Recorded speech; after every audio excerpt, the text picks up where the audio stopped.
안녕하세요. 출근하는 마르코입니다. 오늘은 패션 브랜드에서 카페를 왜 낼지에 대해서 이야기를 해볼게요. 2000년대부터가 저도 많이 경험을 해봤는데, 의류 브랜드에서 명품 브랜드들이죠. 그런 카페들을 많이 오픈을 했어요. 한국에도 명품은 아니지만 라이프스 커피, 폴로 커피도 있고, 매종도 카츠네도 있고, 루이비통도 카페를 냈었고, 디올, 그리고 에르메스도 카페가 있고요. 이런 식으로 우리 브랜드들에서 카페를 같이 여는 경우가 많아요. 레스토랑도 내고 있는데 그런 쪽은 제가 많이 가보질 않아서 카페에 좀 국한돼서 이야기를 좀 하고 싶은데요. 올 초에는 자카페라고 하는 자라에서도 카페를 열었죠. 근데 이 의류 브랜드들, 패션 브랜드들이 카페를 왜 열까라고 보면, 현실적으로 그냥 사실상 매출을 봤을 땐 그렇게 잘 되는 곳이 없어요. 그리고 가봤을 때도 브랜드와 비슷한 브랜드를 이용하는 고객에게 줄 수 있는 편의시설이나 좀 독특한 브랜드 경험을 주기 위한 것이라고밖에 딱 생각이 안 나요. 근데 사실 그것 때문에 브랜드 카페를 만드는 거겠죠. 거기서 매출을 많이 잃어서 부가적인 수입을 내거나 그러진 않을 거예요. 확실히 의류를 판매하는 것보다 음식점이나 카페를 운영해가지고 매출을 남는 이익 구조가 훨씬 더, 영업이익률이 훨씬 더 낮기 때문에 생뚱맞게 자기들이 하지도 않던 사업을 갑자기 하는 거잖아요. 인력도 다 새로 세팅을 해야 되고, 전문 인력이 아닌 다른 사람들을 하다 보면 인건비의 비중이 더 커질 수도 있고, 그래서 본인이 직접 하더라도 되게 잘 하시는 분들을 영입해서 단기간 사용하거나, 혹은 위탁 경영을 맡기거나 이런 식으로 오픈을 할 텐데, 브랜드들이 카페를 여는 건 사실 결국에는 브랜드 경험, 자기네 의류 패션 브랜드 경험을 확장하기 위해서 연다라고 생각을 해요. 명품, 옷이나 의류 이런 것들을 사는 것들은 쉽지 않은 선택이잖아요. 주머니, 지갑을 연다는 게. 근데 자기네 브랜드를 간접적으로 경험을 하고, 그 경험으로부터 우리 브랜드를 더 긍정적으로 보거나 다음에 물건을 살 수 있을 여지를 준다면, 그런 접근성을 낮춰주는 거죠. 허들을. 루이비통에서 지갑이나 가방 사는 것보다 카페에 가서 커피 한 잔 먹는 게 소비자로 하여금 루이비통을 소비했다, 디올을 소비했다 라고 할 수 있는 측면인 것 같은데, 그런 것도 있어요. 자기네 고객이 올 수 있는, 자기네 고객에서 만들어 놓은 VIP 고객에게 줄 수 있는 추가적인 혜택으로 봐서 그런 고객들만 이용할 수 있게끔 럭셔리한 카페를 운영을 하거나. 근데 그렇게 하는 회사들은 많진 않고, 일반적인 고객들이 먼저 카페에 와서 고객을 경험시키려고 하는 것들이 많고, 일단 그 공간이 협소하다라기보다 일단은 들어갈 수 있는 인원에 대한 제한이 있고, 운영 시간도 한계가 있고, 그러다 보니까 사람들이 초반에는 많이 열광을 해요. 그리고 지금은 명품백을 사서 이렇게 올렸다라고 하는 사람보다 어떠한 경험을 했다라고 SNS나 이런 데다가 올리고 자랑을 하고 있는 빈도가 훨씬 더 많으니까, 그 사람들이 가볍게 올릴 수 있는 것들을 제공하기 위해서 카페를 만든다라고도 생각을 하거든요. 그래서 유명한 브랜드에서 카페를 열면, 콜라보를 했다 했다 하면서 열면 사람들이 이제 열광을 하고 가서 홍보를 하죠. 그게 광고 한번 태우는 것보다 그 공간을 3개월 단기로 운영하는 것들이 훨씬 더 효과적일 수도 있고, 혹은 1, 2년 운영을 해보는 게 고객 접점을 더 유지할 수 있는 거라고 생각을 하기 때문에 카페를 열지 않나. 최근에 아디다스도 카페를 열었죠. 그런데 그냥 뭐 제 경험상 이렇게 처음에 핫했던 카페들은, 브랜드의 카페들은 롱런 하는 거를 잘 보지 못했어요. 물론 수익을 바라고 망하려고 만든 건 아니지만, 팝업이면 사실 짧아야 되는데 뭐 언제부터 언제까지 하겠다라는 것 없이 일단 열어놓고, 초기에는 많은 분들이 와서 경험을 하시고, 브랜드 안에 뭐 MD 상품들도 로고들이 다 박혀있고, 뭐 의류 회사다 보니까 그런 거 잘 만들죠.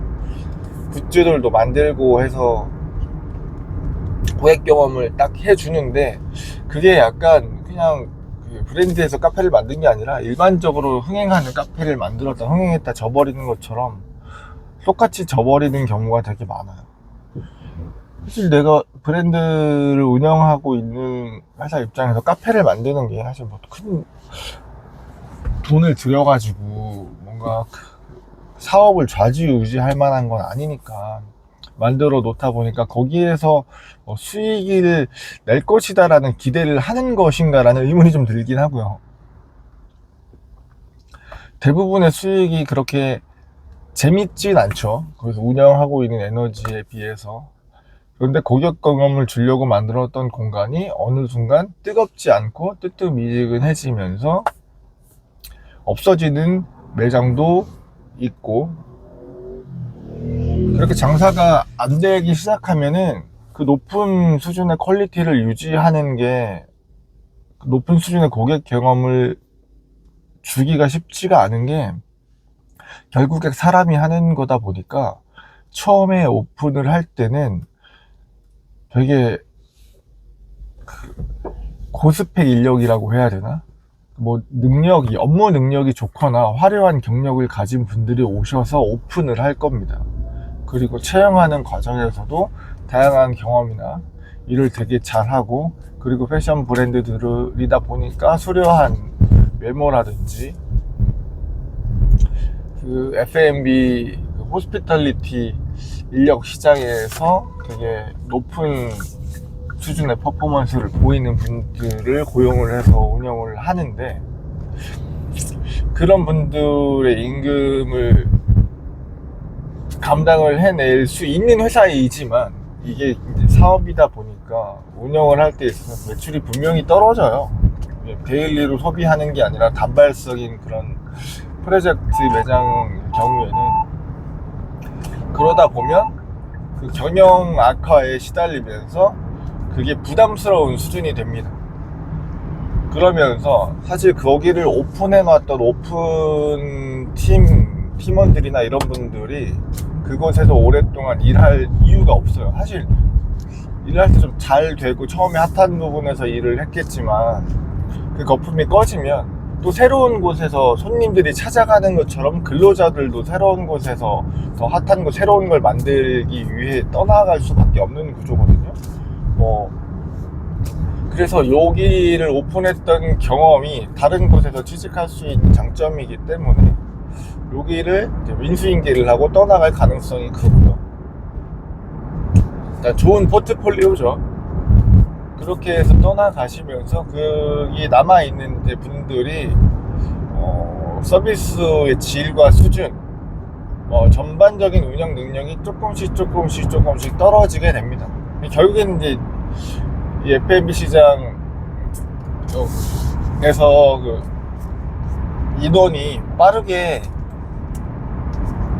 바뀌는, 근속 기간이 길지 않은, 어떻게 보면 원인처럼 되고 있는데 그렇게 진행이 돼요. 그래서 급여 수준이나 대우 같은, 그리고 근로 환경들이 조금씩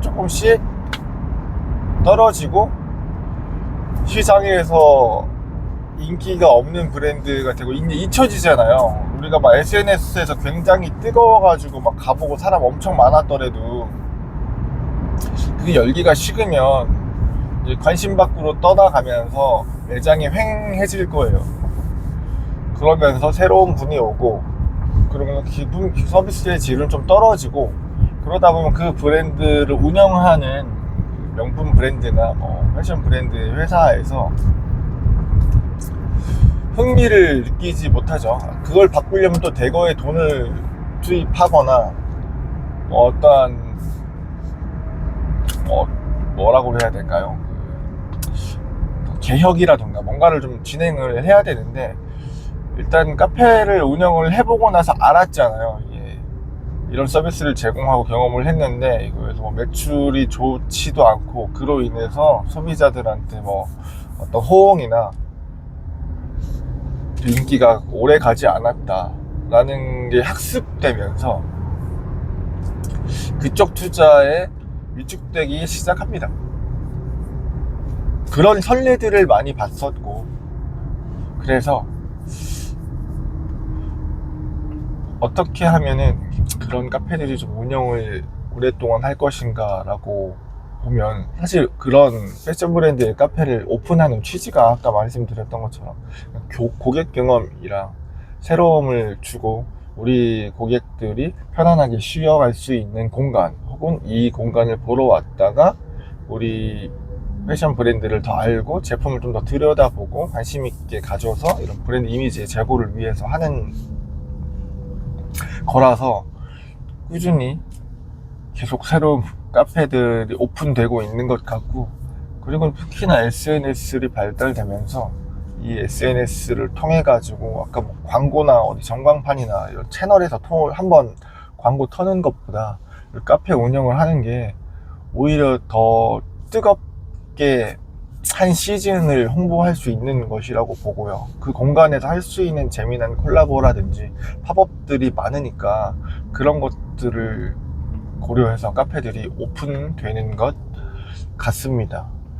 그런데 뭐 커피가 맛있어서 뭐 아니면은 좋은 브랜드, 커피 브랜드가 생겼다라고 해서 카페를 가는 것도 재밌는데요. 이런 패션 브랜드들이나 뭐 주얼리 브랜드나 시계 브랜드들에서 카페를 내는 것도 찾아서 가보시면은 재밌을 것 같아요. 그 회사들이랑 같이 콜라보를 하는 오퍼레이터들, 현지에 있는 뭐 로스터리 회사나 카페를 운영하고 있는 회사들이 어떠한 식으로 이 브랜드를 같이 풀어가지고 오픈을 했고 운영을 하고 있는지 보는 것도 재미있는 일일 것 같습니다.